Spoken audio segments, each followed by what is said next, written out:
Assalamualaikum warahmatullahi wabarakatuh. Salam sejahtera bagi kita semua. Shalom, Om Swastiastu, Namo Buddhaya, salam kebajikan. Halo Sobat RSPPN, bagaimana kabarnya hari ini? Semoga Sobat semua sehat selalu ya. Welcome to Papdong, podcast aware penyakit dengan ngobrol-ngobrol. Kembali lagi di episode kali ini bersama saya, Patricia Nurrahma. Dan dalam podcast hari ini kita akan membahas penyakit yang berhubungan dengan jantung. Karena hari ini merupakan Hari Jantung Sedunia yang jatuh pada tanggal 29 September. Dan untuk penyakit jantungnya kita akan membahas tentang penyakit arteri koroner atau CAD. CAD merupakan salah satu penyebab utama penyakit jantung dan kematian di seluruh dunia. Makanya hari ini kita akan membahas nih, apa sih itu CAD, kemudian penyebabnya, tanda gejalanya, pengobatannya, hingga pencegahnya. Dan hari ini saya ditemani oleh narasumber kita yang expert di bidangnya. Beliau adalah salah satu dokter spesialis jantung terbaik yang ada dan berpraktik di rumah sakit di RSPPN Sudirman ini. Langsung saja, please welcome Dr. Katrina Ruth Ulima, spesialis jantung. Selamat siang, Selamat dokter. siang, Mbak. Iya, dokter. Bagaimana dokter kabarnya? Kabar baik, puji Alhamdulillah. Terima kasih ya dokter telah bersedia dan berkenan nih mengisi podcast hari ini ya dok ya. siap, Mbak. Oke nih dok, sekarang kan kita mau bahas CAD nih karena memang untuk memperingati Hari Jantung juga. CAD nih sering diomongin tapi memang belum semua orang nih paham paham betul gitu CAD. Bisa tolong dijelaskan mungkin pengertian CAD itu apa ya sebenarnya dok ya? Baik, kita akan belajar tentang CAD, kalau bahasa awamnya kita bilangnya itu penyakit jantung koroner ya. Siap. Mm-mm. Apa definisi daripada penyakit jantung koroner ini? Penyakit jantung koroner adalah penyakit yang mengenai di dinding pembuluh darah arteri koroner. Jadi Oke, kita tahu kalau jantung kita itu kan dikasih makan melalui pembuluh darah arteri ya. siap. Jadi segala sesuatu penyakit yang menyebabkan kerusakan di pembuluh darah arteri ini, itu kita katakan sebagai penyakit jantung koroner. Jadi penyakit di dinding vaskular yang menyebabkan kurangnya pasokan darah ke otot jantungnya, itu kita definisikan sebagai penyakit jantung koroner, Mbak. Oke, siap, baik. Nah, kok bisa terjadi sampai seperti itu ya, Dok, ya? Kira-kira penyebabnya tuh apa sampai dinding pembuluh arteri kita tuh jadi Rusak bengkak gitu ya? gitu? Iya. Oke. Ya, jadi pembuluh darah arteri kita itu kan, ya seperti dinding ya. Jadi kerusakannya itu sebenarnya, bisa terjadi dari berbagai faktor ya, banyak faktor yang mempengaruhi terhadap kerusakan dinding arteri ini. Jadi kalau kita katakan apa, kira-kira penyebab faktor resiko kejadian penyakit jantung koroner terjadi pada seseorang pasien. Kita bedakan menjadi 2, Mbak. Jadi kita bedakan antara faktor resiko yang dapat dimodifikasi dan ada faktor resiko yang tidak dapat dimodifikasi. Mhm. Apa itu? Jadi faktor resiko yang dapat dimodifikasi ini adalah segala sesuatu faktor resiko yang bisa kita ubah, yang bisa kita perbaiki dan bisa kita kontrol. Jadi misalnya apa? Salah satunya adalah darah tinggi, yang kedua, diabetes atau sakit gula, yang ketiga obesitas, Siap. yang keempat merokok. Jadi faktor resiko ini kan semuanya bisa kita ubah, bisa kita kontrol. Nah, ada lagi yang dikatakan yang tidak dapat dimodifikasi, yang tidak dapat kita ubah. Kira-kira apa itu? Misalnya family history. Jadi kalau kita sudah punya riwayat dengan keluarga, orang tua yang punya penyakit jantung koroner, maka kita eee, punya resiko kejadian kardiovaskularnya itu juga meningkat. Terus yang kedua yang nggak bisa kita ubah adalah usia. Jadi usia Mhm. kan akan bertambah, kita akan nggak balik bisa muda Siap, lagi ya. betul. Jadi itu salah satu yang tidak bisa diubah, kurang lebih seperti itu sih, Mbak.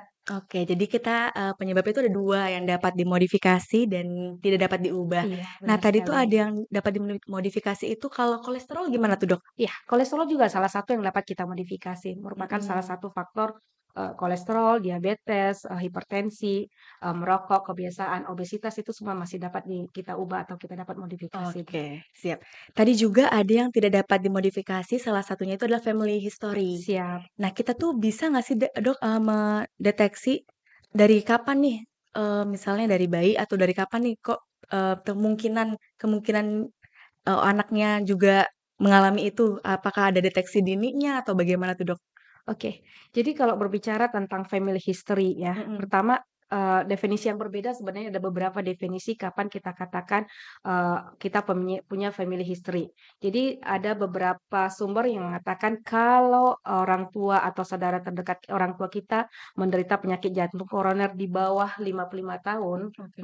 maka itu sudah salah satu faktor resiko gitu. Mmm, Jadi ketika kita punya keluarga, orang terdekat, saudara kandung yang, ada riwayat dengan penyakit jantung koroner, maka, kita harus lebih berhati-hati itu, eee, lebih dini untuk, menjaga supaya jangan sampai terkena, resiko kita siap. semakin rendah.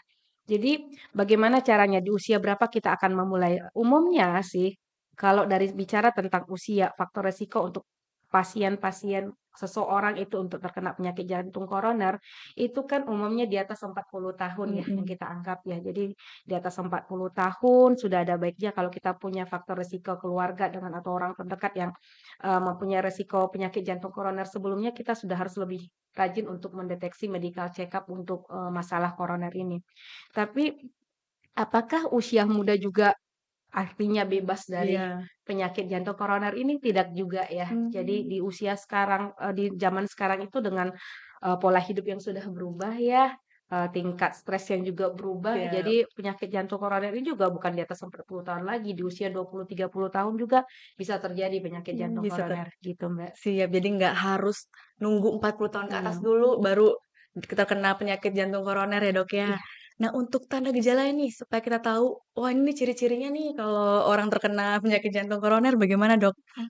Oke, jadi kita tahu ya penyakit jantung koroner itu sering dikatakan silent killer ya, pembunuh Silent killer. diam-diam. Kenapa dikatakan pembunuh diam-diam? Karena umumnya tidak ada gejala, tiba-tiba serangan jantung Mmm, dan meninggal gitu. Jadi tidak ada gejala. Tapi in case ada beberapa gejala umumnya sih biasanya ada keluhan yang nyeri dada dengan aktivitas, lebih mudah capek dengan aktivitas. Itu merupakan salah satu yang harus kita waspadai sebagai sudah ada masalah dengan penyakit jantung koroner, Mbak. siap, berarti bisa nyeri karena aktivitas. Nah, untuk penderita CAD ini boleh olahraga nggak sebenarnya, Dok, kalau kita nih beraktivitas gitu?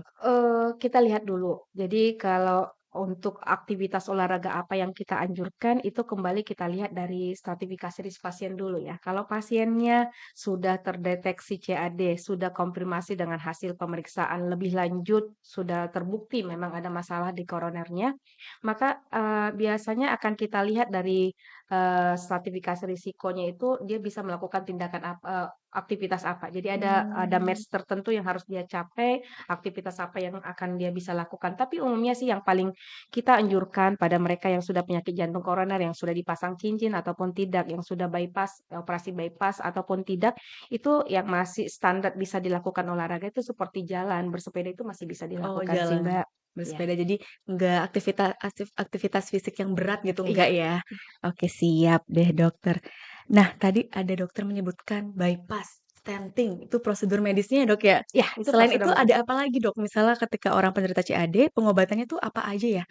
Oh, jadi Dengan pilihannya ya kalau penderita penyakit jantung koroner itu ada pilihannya 2, medikamentosa atau non medikamentosa. Berarti kalau medikamentosa adalah obat-obatan, kita oke, maksimalkan ini dengan obat-obatannya ya, gitu. siap, Yang kedua non, berarti itu pilihannya bisa dari pasang cincin ataupun melalui bypass, atau juga dilakukannya itu balon, kita bilangnya POBA atau balon. balon. Jadi itu seperti 3 pilihan yang lain yang kita lakukan untuk, yang non medikamentosa. Berarti ketika orang yang non medikamentosa, itu tetap minum obat nggak, apa nggak? Oh, oke. Jadi, sering yang salah itu ya, Mbak, ya, kalau sudah Iya, pasang cincin, heeh. artinya sudah bebas dari obat, itu salah besar Oh sebenarnya. siap, Jadi, kalau sudah terkena penyakit jantung koroner, memang sudah wajib hukumnya akan terikat dengan obat, Mbak. siap, Jadi berarti seumur hidup sudah harus minum pengencer darah, seumur hidup udah harus minum golongan-golongan statin. Jadi walaupun dilakukan bypass, walaupun dilakukan pasang cincin, obat tetap harus diminum. tetap harus Siap, diminum. Mbak. Nah, ketika orang terus minum obat tuh atau terkena penyakit jantung ataupun mungkin penyakit lainnya, Dok, ya, itu kadang-kadang bisa mempengaruhi psikologis atau kena mental gitu istilahnya kekiniannya tuh. Gimana ya, Dok, ya, cara kita atau pasien CAD itu mendapatkan dukungan gitu supaya mereka tetap semangat gitu, Dok? Karena kan, kadang orang tuh kalau udah minum obat terus, kadang udah nggak semangat lagi nih, gimana ya biar tetap terus semangat gitu?